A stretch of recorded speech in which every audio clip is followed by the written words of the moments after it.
Scan now. Meet Sovi, your new AI study buddy.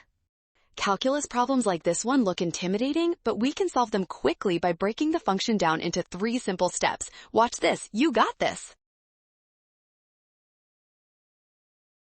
First, differentiate the function twice. The first derivative gives the slope, and the second derivative tells us about concavity. We need the second derivative to locate the inflection point now. At an inflection point, the second derivative equals 0. Plug in x equals -1 to solve for k. This constant is essential to define the full function correctly. Let's go.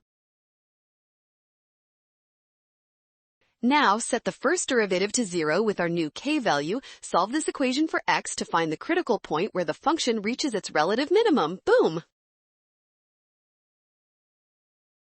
Smart move! Scan the code. You can learn better with Sovi. Don't skip the inflection point. Always use the second derivative to solve for the minimum.